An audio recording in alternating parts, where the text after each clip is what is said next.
Is this something that there's a lot of training out there for, or do we need to just raise this as awareness to people out in corrections watching that they might want to start thinking in this direction? Because they do randomly read mail before it goes out. Yes, corrections, in my opinion, corrections is one of the best places to obtain intelligence on criminal street gangs. They see them day in, day out, and eventually a lot of these guys that are in there get bored. And if you approach them properly, they'll talk to you all day long about gangs. That's where a lot of the training comes from for a lot of these corrections officers. When they read these letters, the gang members will actually tell them how to read these letters and break the code for them. It doesn't take much. Again, not rocket scientists, so that we're not dealing with the cream of the crop code writers. There is a branch of the FBI that does nothing but break codes all day long. So if you can't get a letter decoded, you can send it to them and they'll do it for you, usually pretty quickly. Any other activities in prison that can be indicators of something going down or about to go down? The biggest one's usually when the corrections officer is told not to come to work the next day. A lot of times if they're respectful to the inmates or the gang members, the gang members will appreciate that and say, you might not want to come to work tomorrow. That's usually indicator number one that something very bad is about to happen. Well, so who's in charge in that prison? I mean, if I were the corrections officer, I'd be like, hey, you're not the boss of me. You're getting put in the brink, you're in lockdown 20. I mean, they understand that being a corrections officer in prison, they understand what they have the ability to do. And in order to do their job effectively, you must communicate with the inmates. And as Rob said, to extract that information when there's something afoot, when there's something going on. It's almost like when we're working patrol and all of a sudden there's nothing, it's quiet, that means something is about to take place. Here's another thing that takes place, very common on jail and prison grounds, a fight among prison and inmates. Why don't you tell us about what's going on here?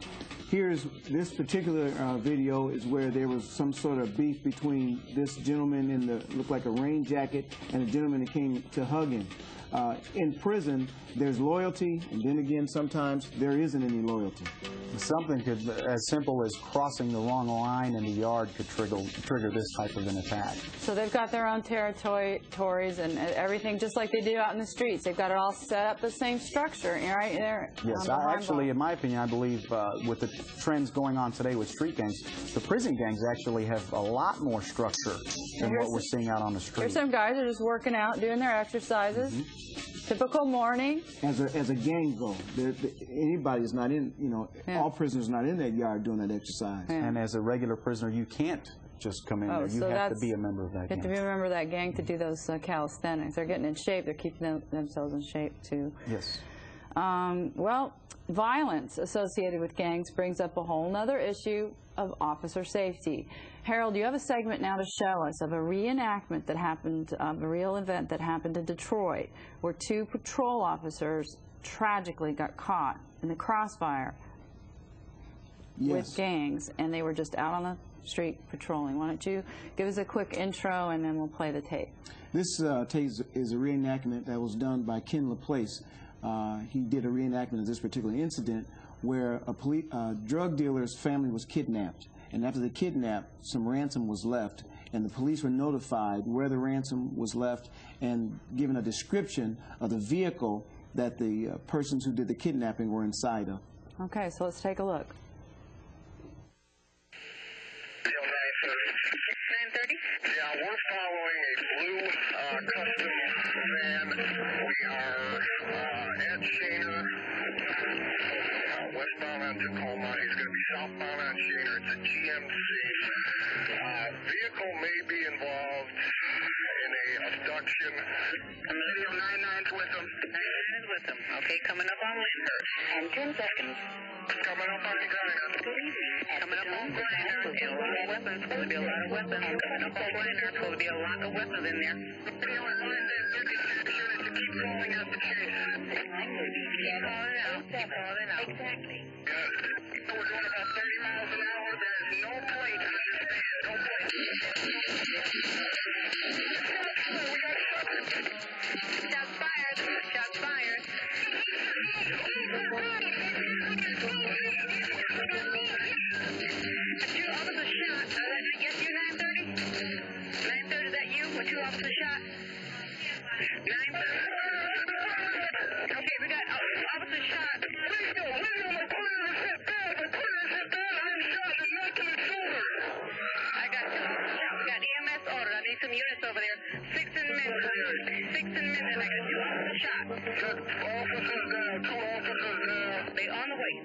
any help you got now? Tank 23 is on the way from the west side. Okay, Tank 23 is on the way from the west side. We got Tank 23 is on the way. 6th and Minden. They're coming. They're on the way. They're on the way. It's on 6 miles. West 30 south of Minden. West 30 south of Minden. We got EMS on the way. Okay, 913. Okay, 913 got one and 91 got one. Okay, units, we're trying to get up as quick as we can. 91 is Signet Shale. They're conveying. 91 is Signet Shale. You're going to DRH. Radio 91, 6 address.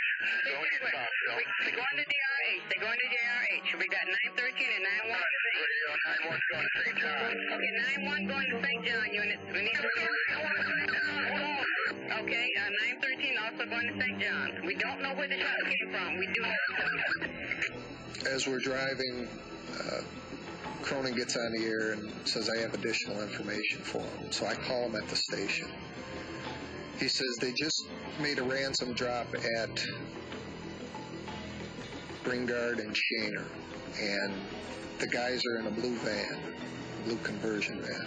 We were coming up Reno northbound, and we were coming up to Carlisle, and lo and behold, here comes a blue van passing us. We looked at it. There's no plate on it. We said, that's it. That's got to be it. It's slow rolling. It doesn't have a plate on it. We couldn't see who was driving. We turned around on it. Immediately, it pumped it up. So I got on the air, and I started calling out the chase. The van made the right-hand turn at 7 Mile to go westbound. 30 series cars dead on their heels, still following, only going like 25, 30 miles an hour. At this point, no lights, no sirens. I don't think the people in the van realized that the 30 series car was the police. We fell in behind them. The light turned green for us just as they made their turn. We fell right in behind them. No traffic, no problems. Nothing. It's perfect. Well, they took off, and the chase was on. We just made a wide left turn, put our foot down, and never even took our eyes off the van. We were right behind them. And there's a muzzle flash, and the glass blew out, and while the rounds are hitting us, there's sparks flying up off the car, and the rounds are hitting the windshield, and when the rounds are hitting the glass, they're hitting hard and fast. They're hitting in groups, not like one round here, one round there. I mean, they're coming 6 at a time. Rounds are coming past you, and you can hear the rounds whiz past you, and it gets hot. It gets instantly hot. You can feel heat. I threw the car sideways, driver's side into the fire to get the windshield out of the line of fire. And at the same time, I realized Sean's not talking on the radio. He's not ducking. He's not moving. He's breathing hard. His chest is rising and falling, but he's not doing anything. I'm reaching for Sean to get my hands on him. At the same time, the round that killed him hit him in the bridge of the nose while I had my hands on him. Sean's head pretty much came off. I've been hit, up and down the arm and neck and the side of the head. And Sean screaming for help, and at the same time, you can hear the boom, boom, boom, boom, boom, boom, boom, boom, boom, boom, boom. We were expecting them to bail out, and they shot right out the back window. I didn't see anything. All I heard was the shots, and I could feel the rounds hitting the car. It was rocking the car. What the hell's going on? Somebody's shooting at us, and we're in the middle of a car chase. I still wasn't putting 2 and 2 together. I still wasn't putting the van with the shots. And at that point, I'm jumping on the car, and I don't know where the van is. I don't know if they're still shooting. They could be sitting on the street looking at me. I have no idea. So I get out of the car, I'm running around the back, and I'm trying to get Sean out of the car. And in my mind, objectively, I know he's dead. There's just too much of his head is just gone. But his body's doing those last nervous reactions, coughing, gagging, and there's lots of blood. And I know his heart's still beating because the blood's still just pumping out of him. So I don't know what I'm going to do. I'm like tilting his head back, trying to keep the airway open, and I'm trying to pull him out of the car, and trying to get him laid out. I'm yelling at him. I don't know what I hope to accomplish, but it's like you're thinking to yourself, Jesus is hopeless, but then you're thinking to yourself, well, God damn it, don't stop. The van was found less than a mile from where this all happened, with the window blown out. They didn't open the door. They didn't roll the window down. They shot right out the back window. So we had no way of knowing it was coming until it was there.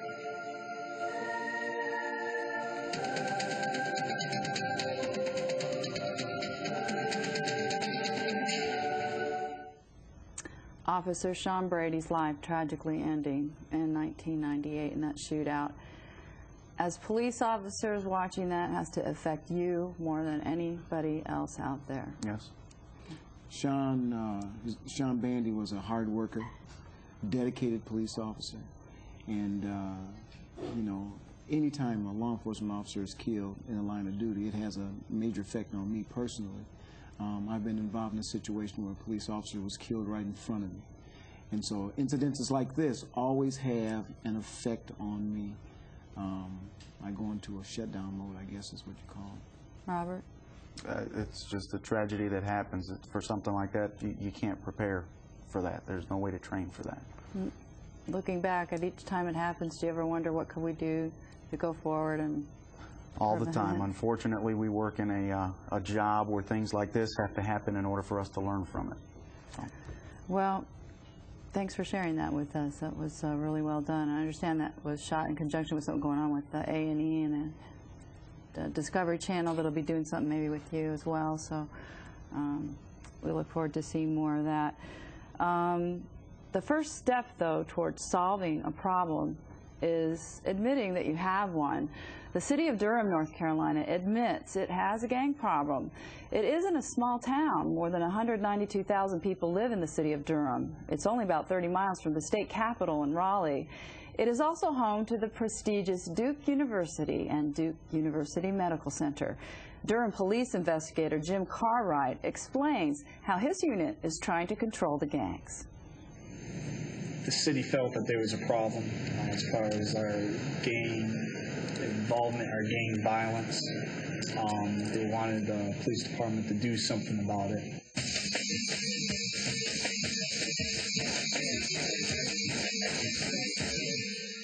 They've had a gang unit, I believe, for about 5 years now.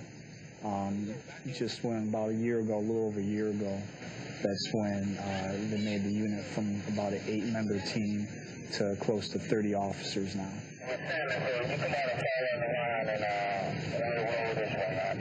We'll drive around.